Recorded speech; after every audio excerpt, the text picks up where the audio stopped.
the pianola faded away, but didn't die. In Australia, it's making a comeback with a modern beat.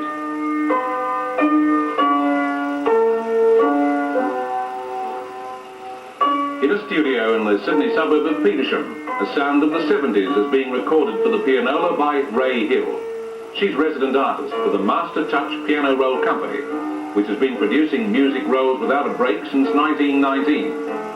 The company claims to be the only one of its kind left in the Southern Hemisphere, and having survived the lean times, is now experiencing a growing demand generated by the nostalgia boom.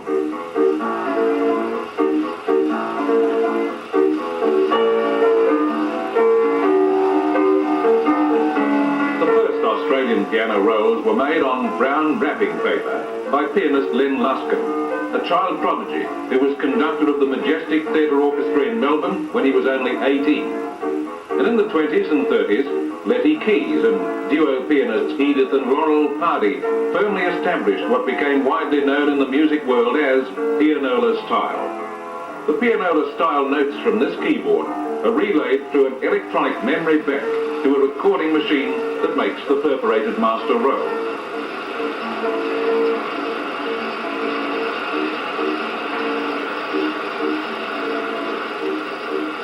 When the master roll has been made, it is handed back to the artist. Using a scaled music rule, Ray Hill studies the dots and measures to correct mistakes and translate the paper recording into a faithful reproduction of the original arrangement. The artist has in effect a third hand and is no longer restricted by what her hands can actually play on the piano. Additional notes can be cut in anywhere on the roll.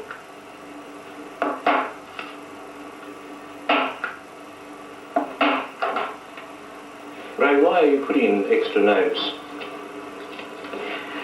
I'm making a full orchestral version so that it's more exciting musically.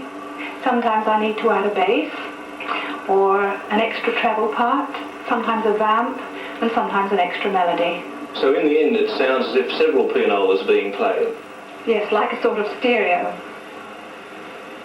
A Frenchman patented in 1863 what's thought to be the first piano player operating on pneumatic principles. But it was left largely to Americans to develop and commercialize the idea.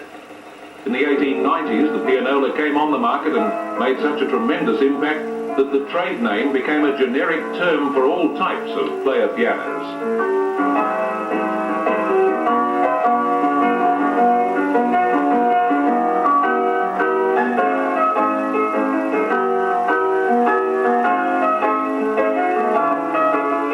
The music roll industry today stays in tune with the pop charts, even though much of the machinery used to make copies of the rolls is almost 70 years old.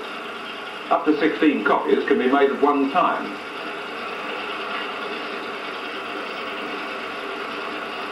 Also in the archives at Mastertouch are music rolls that were top of the pops long ago. Come Josephine in My Flying Machine, 1910.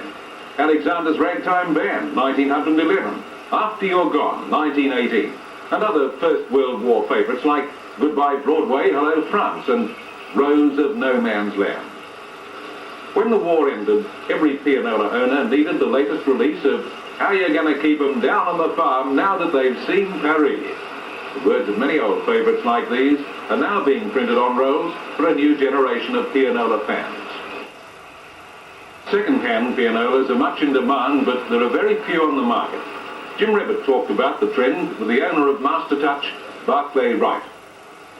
Barclay, in the 1920s and 30s, it seems that almost every house had a pianola. What happened to them all? That's right. They died with the coming of the picture house or the film show, where people went out for their entertainment, also with the advent of radio. In quite a number of cases, they stood in the people's homes unused, right through to the 50s when they were the first thing traded in on television. Some people still retained them and used them, and then with the coming of the home unit, as the flappers of the 20s aged into being grandparents who moved into home units, pianolas don't easily go up 3 flights of stairs, and they finally had to part with them. The people who acquired them, the youngsters who bought them, now regard them as antiques. and they're not very anxious to part with them at all. The Mastertouch factory is in the basement of a former Christian Science church. In the main church hall, Barclay Wright has installed an old theatre organ that uses music rolls. The instrument, built 60 years ago, was originally in a movie theatre in Glenelg, South Australia. An organ enthusiast bought it and for many years played it in a barn on his farm. Mr. Wright bought it last year and plans to make it the centrepiece of a museum devoted to mechanical music. The museum will also be a recital hall with public concerts on instruments that keep alive those incomparable sounds from the past.